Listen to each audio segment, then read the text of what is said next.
It'll be a showcase for the league during the 2015 All-Star Game. Lots of players are on the move as trade deadline day arrives. And we go behind the scenes with one of the ECHL's very valuable jacks of all trades.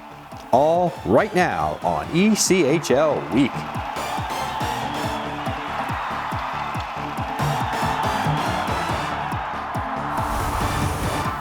Hi, welcome to ECHL Week.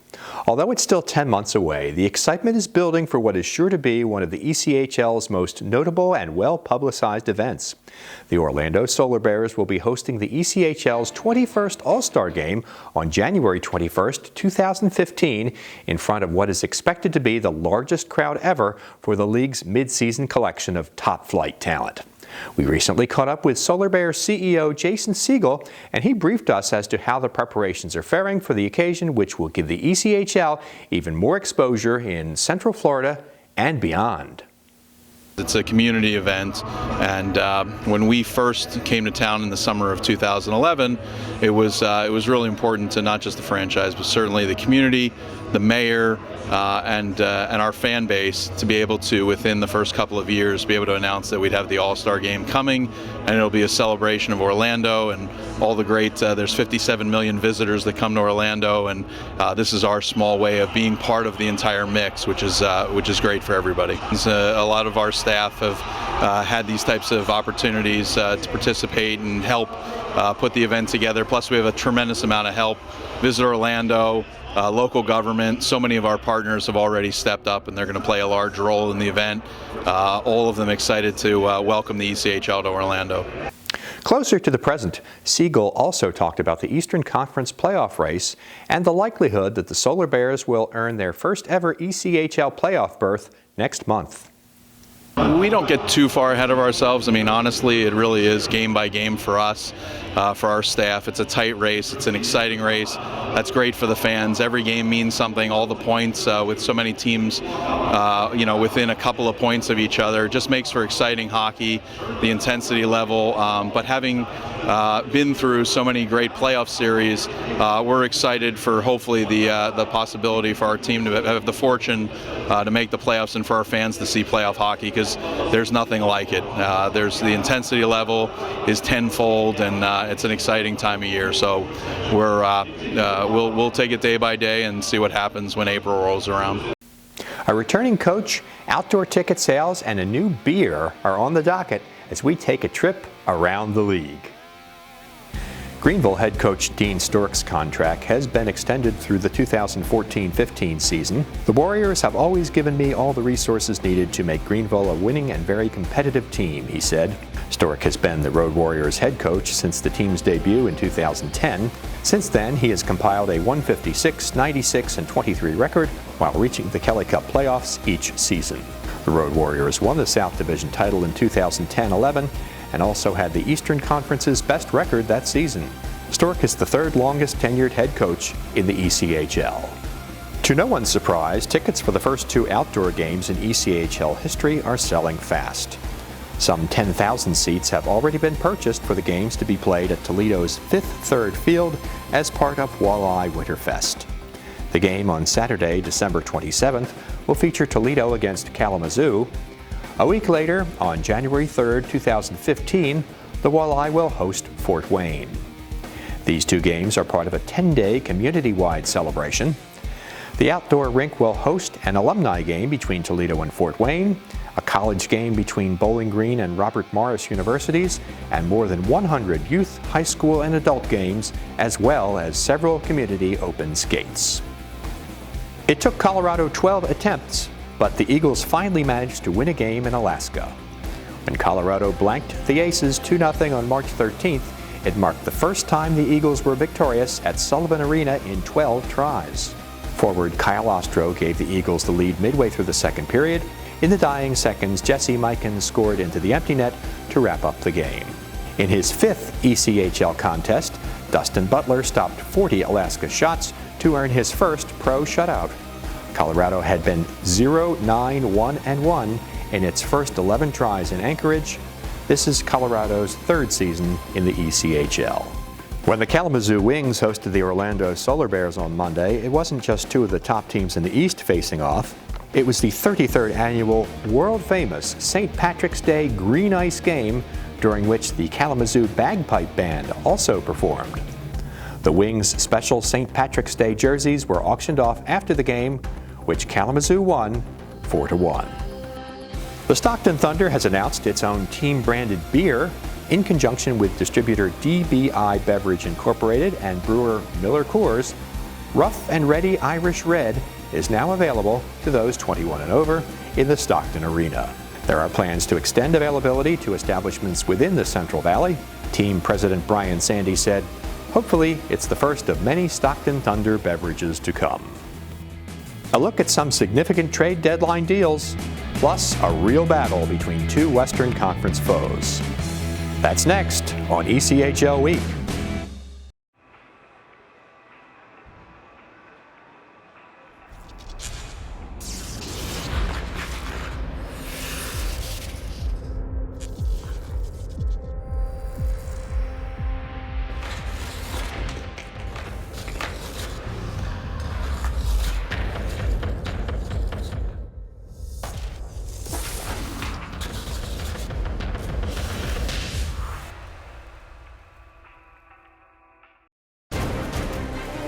Where have hundreds of NHL players gotten their professional starts? The ECHL. And where do you find out about the ECHL? ECHL Week. On television or online, ECHL Week is the only show that brings you everything that's happening league-wide. Every week, watch ECHL Week. If you were any closer to the action, you'd be in the lineup.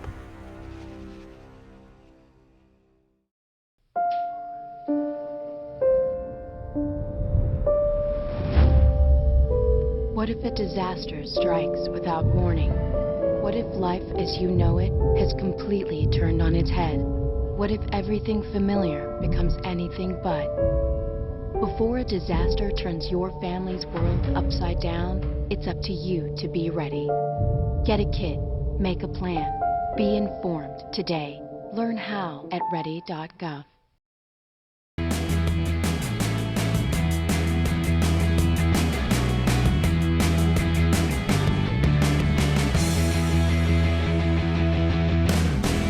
The ECHL trade deadline has passed, and it's time for a wrap-up of some of the notable deals that took place in the last few days during which trades were permitted. Looking toward the future, Gwinnett was among the busiest teams and made several trades prior to the deadline, adding young talent for next season. First, the Gladiators obtained forward Mike Murfield, defenseman Eric Sevchenko, and future considerations from Florida for Evan Bludoff and Rob Quitt. Murrayfield, a second-year pro, had 30 points in 54 games with the Everblades this season. Sevchenko has been busy the last few months.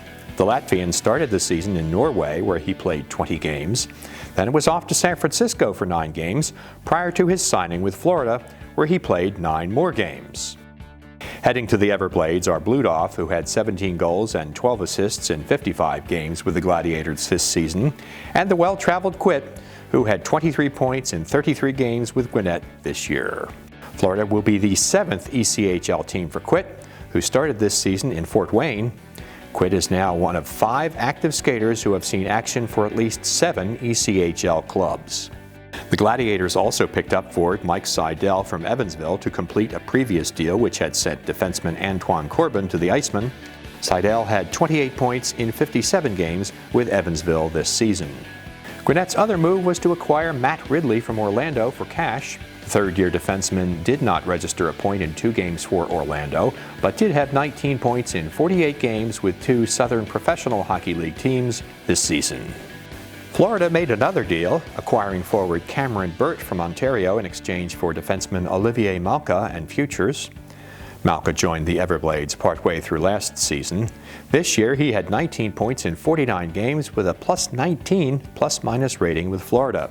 New Everblade Burt had 22 points in 32 games with the Reign this year.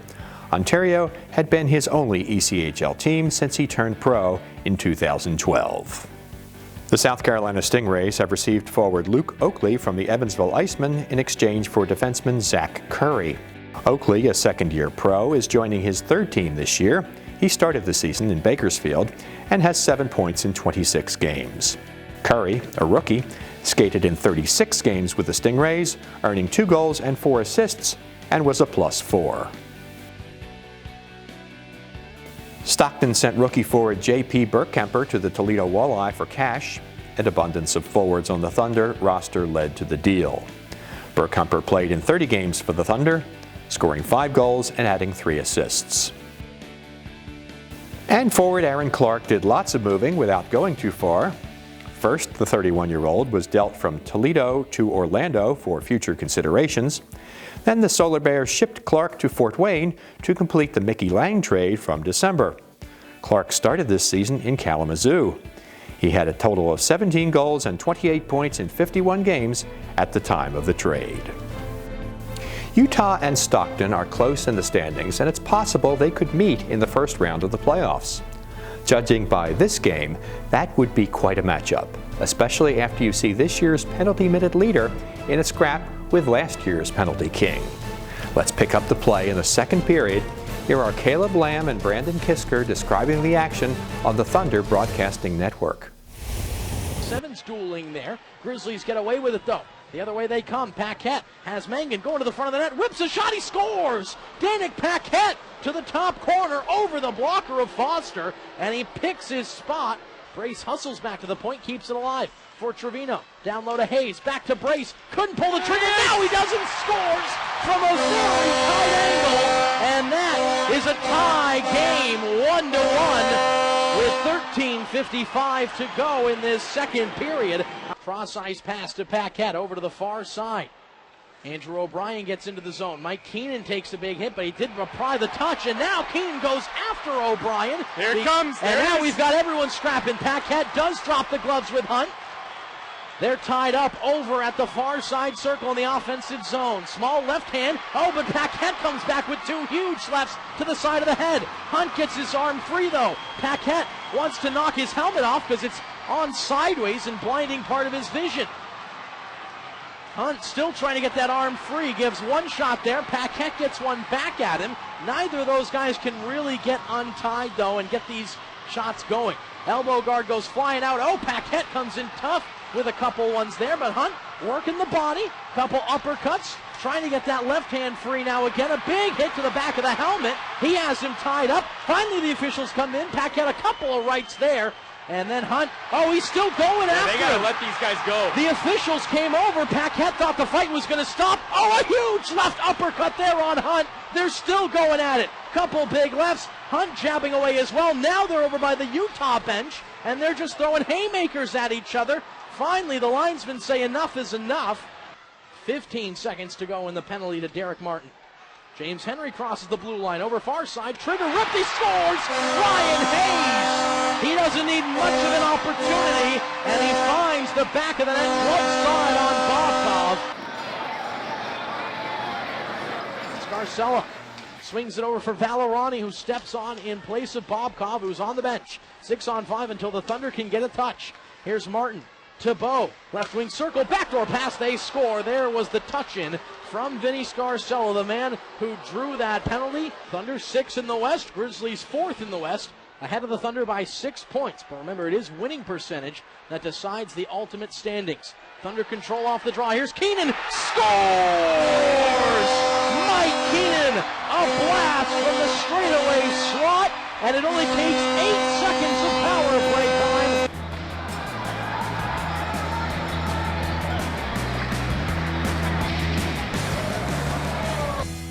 Time to go behind the scenes with a man responsible for making sure his team is ready every game. Straight ahead on ECHL Week.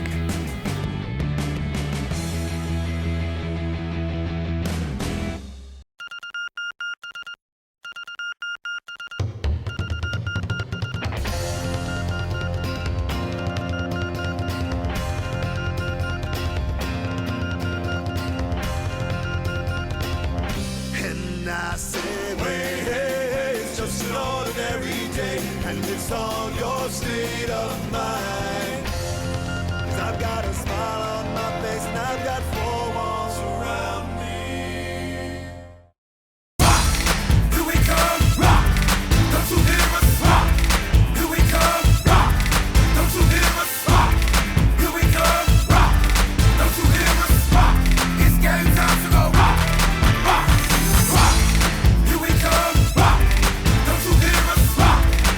Stars shine in Orlando in January of 2015 when the Solar Bears take on the ECHL All-Stars at the Amway Center, presented by Visit Orlando. Visit OrlandoSolarBearsHockey.com for more information.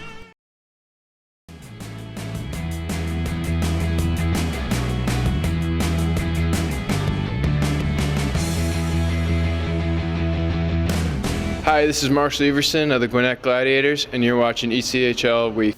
Sewing and sharpening skates are skills that don't have much in common unless you're an equipment manager for a hockey team. Those talents, along with dozens of others, make equipment managers among the most valuable members of any club. Today, we go behind the scenes to see some of the duties an equipment manager handles on an average game day, if there is such a thing as an average game day. And that includes the times when game day involves putting on a uniform and dressing as the team's emergency backup goalie. When you were going through school, were you thinking, gee, I want to be an equipment manager for a professional hockey team? Somewhat. I helped out for 3 or 4 years here, just being a stick boy and doing whatever, and I really liked it, just like being around it, being around the guys and all that. And I just went into college, and that's when I really kind of got into it, because I had a little bit of time during the day, and I would come down here and help out and hang out a little more. I just kind of got into it, and eventually worked my way up to the head job, and 11 years later, still here. You do countless other things. How would, describe your job to somebody who really doesn't understand what's going on? There's a lot of little things. The biggest part is sharpening skates, ordering sticks, make sure the players have every little piece of gear that they need or could need. That's a lot of it. Preparing and planning ahead is a lot of it, having stuff on hand and ready to go. A lot of laundry, just get it taken care of, and then the next day it's all ready to go and hung up and fresh for the players. They come in, and just like magic, it's ready to go. But sewing, getting the jerseys ready, there's so many little detail things that people probably wouldn't think of. Like players come in and give them a parking pass for their car out back, or take care of the breakfast stuff in the locker room, little things like that. Stocking the gum, just there's all kind of little things that you wouldn't think of. It's a lot of hours, but it's fun. It's nice to be a part of it. What's the best part of your job? Just being around it. The guys are fun. Like, we have a real good group of guys, and just to be a part of it. And even, when I do the emergency backup goaltending, to be in the room and getting dressed and out on the ice and practicing and warm-ups, just feel like a little more part of the team. I mean, I'm part of it, but just more when you're in there with the boys, and they're just fun. It's fun to be around. Talk about the fraternity, if you will, of equipment managers in the ECHL, because let's face it, there's probably really only 21 other people in the world who know exactly what you go through on a day-to-day basis. Yeah, there's a lot that we do, not just me, but all the equipment managers in the league, and they all do a really good job. We all work together. It's basically like a brotherhood. I mean, it's the fans may think the opposite of that it's your rival team and you don't want to work with them, but we're all in it together. Like, we all work together as far as travel arrangements and getting into each other's buildings, or if something happens during a game, or just anything. Said we have Cincinnati. They came in today from Elmira. They came in about 4 o'clock in the morning, and me and Chris Burke, we coordinated with that, and I came down and let them in, got their laundry done, got them ready to go, and just a lot of that. Speak again about the most drastic change you've seen in the league in 11 years. Yeah, the league itself has just gotten so much better, and just more, the guys are younger and just more wanting to move up and get to that next level, and it's just more professional, I don't know if you will. Say my first year, and a lot of things have changed. My first year we had a guy using wood sticks, and I mean, now you don't see that ever hardly anymore. So just from that, and then just a lot of the players say they're younger, and it's more, there was more kind of rough years ago, and now it's kind of more skill league. It's different, but it's fun. It's a lot better. So. You said earlier, we were talking about how, and maybe you could elaborate on this a little bit, how the Penguins have been really good as your NHL affiliate, and your and Wilkes-Barre Scranton have also been part of the whole Penguins family. Talk a little bit about how nice they are to you guys. Yeah, it's we're very fortunate with the Penguins organization. I mean, even though they don't technically own us, I mean, they treat us as part of the family. It's nice. And as far as just like with working with them, Dana Hines in Pittsburgh, and then Teddy Richards, he was in Wilkes-Barre, now is the assistant in Pittsburgh. They're just great to work with, the players coming up and down. town, and they treat us very well. And I try to take, little things from there that I get to see when I'm up there, and just see how they do things, and kind of keep things the same way from the top down. So when the players, if they're in Pittsburgh's training camp and get sent down to Wilkes-Barre and then eventually come down to us, it's kind of the same thing, just to kind of keep everything the same. They get to just come in and focus on hockey. That's what we try to do. How long do you think you're going to keep doing this? I don't know. I mean, I'm getting older, but I'm still somewhat young, I guess you'd say. But as long as they'll have me, pretty much. I mean, I'm from Wheeling, so it's pretty well all I know. I've had chances to move on and go other places, but I've decided to stay right here. It's fun. It's home. I'm really lucky to get to do it at home, and I take a little more pride. I mean, obviously, take pride in my work, but being that it is my hometown and I'm from here, that just gives me a little extra. And so I'm just lucky to do it here, and as long as they'll have me, I'll probably sticking around. We'll take a look at one of the hottest teams in the Eastern Conference when ECHL Week continues.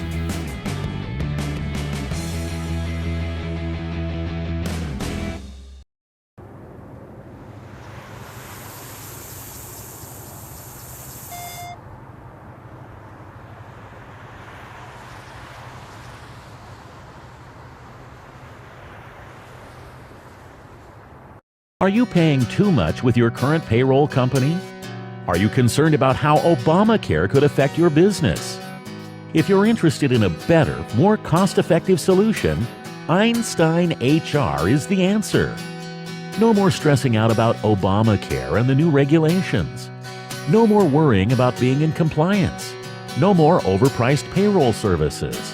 Let Einstein HR get you back to the business of doing business instead of spending needless hours and frustration taking care of details that add nothing to your bottom line.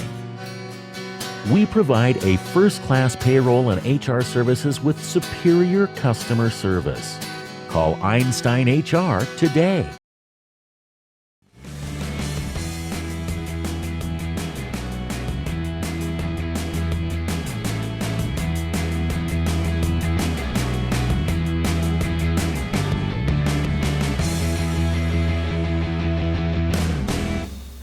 Several of the teams at the top of the Eastern Conference are taking turns leapfrogging one another in order to, at least temporarily, gain the top spot.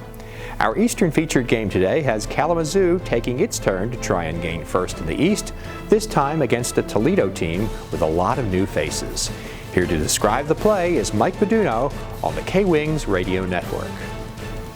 Kalamazoo works at Del Monte. Jarred out to the corner, 4-2 hit advantage. Puck goes to the corner. Wilson's going to drop the gloves, and it's time to play the feud. Tyler Embranch and Wilson coming on. Wilson throwing some haymakers up high after Embranch threw the first couple. Tried a little left jab from Embranch. Embranch tied up now, trying to come in with a little bit of a rabbit punch. Trying to get the height advantage. He's jabbing, but Wilson keeping him at bay. Wilson has the right-hand gear. Embranch double rights, now misses on a uppercut. Two still tied up, and now taken down to the ground. Wings got a 3-on-2 if they hurry. Cloutier shuffles it back out to Del Monte. Cross break the Furman, and a shot gloved in and dropped in front, but covered up quickly. Dan Watson will join us 5:28 from now off the draw. K-Wings get the shot away. It'll be turned off the stick. And it'll be Gilbert chasing after to Rogers. He'll come in, shot to the net, stopped by Bennington, rebound knocked in. And Toledo strikes first.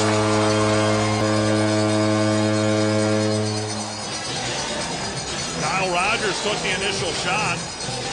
Carry the zone right to left. Flips it off the wall. Blaine got it to Bloomstrand. Shot broken up. Still on the blue line. Bloomstrand keeps it. Looks high slot to Taylor on a backhand. Forced behind the net. Trying to sneak in front. He scores! Justin Taylor faked left behind the net, snuck it in, and Taylor gets on the board. The K-Wings have tied it late in the period. Tom Natale coming at 19:28. Justin Taylor, 16th of the season. ECU.com, Kalamazoo. A tied game at 1. Works it ahead out to Lawrence, gives it to Sirota. High slot, Carrier sneaks in, takes the shot, he scores! Carrier taking his time and then found the lane as Toivonen went down. Carrier lights the lamp, and it's his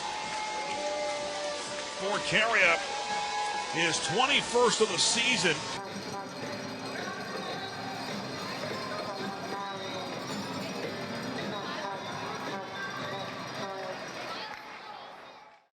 That wraps up today's show. Thanks for joining us. And don't forget, when you're not watching the program, you can stay in touch with us via Twitter, Facebook, and email. Until next time, make it a good week. Make it an ECHL week.